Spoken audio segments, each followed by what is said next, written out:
Hello, and welcome to Invitation to Puzzles.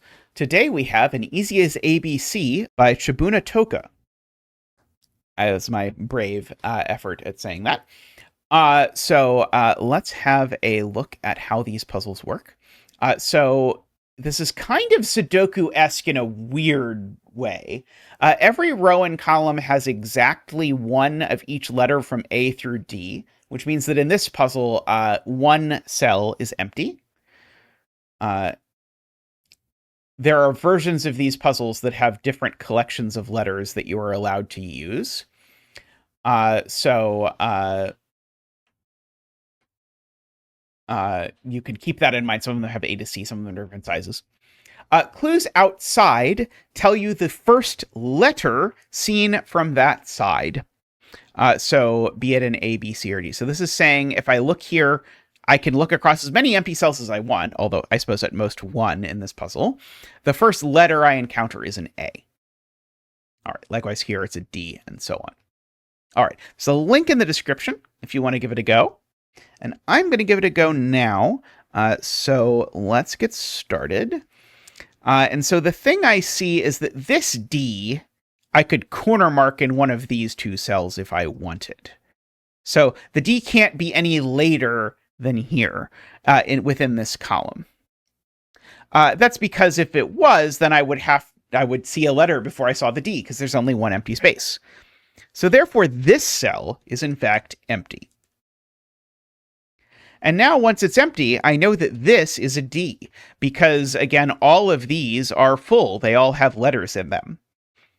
Okay. But that gives me some additional information. Namely, I'm supposed to see a B first in this column. So now, if I didn't put a B here, I would see the D first. I mean, if I put an A here, I would see the A first. Basically, I have to put the B here, because if I put the B anywhere else, it's too late. That's a better way to say it. This column, I need to see the B first, but this can't be the B anymore. And now that has to be the B because of that. This row's almost done. We've got an A and a C left.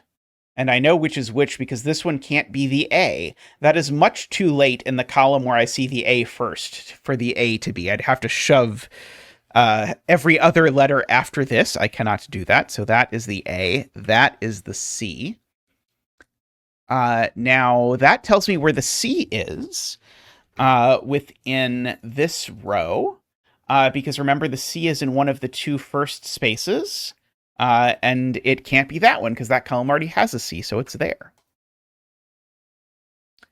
Also, I could have said this back at the beginning. This cell's a D. Why do I know that this cell is a D? It's because I said one of these two cells has to be a D, but I then didn't revise that information when I learned that this cell was empty. This cell being empty tells me now one of this cell is a D because I can't put an empty in front of a D here. So if this is a D, I need a letter in front of there because the empty is already gone. That doesn't work. So now that's a D. Okay. And so now we get to do some Sudoku. So now I know where the D goes in this column because this column needs a D. It can only go there just by Didoku. Now that's an A by Adoku. And this is now empty by Adoku. So that's an A. I'll stop saying by Adoku when you pry it from my cold dead hands. This B goes here. Oops. And then I made it something else. Retribution for the Bidoku joke, I suppose.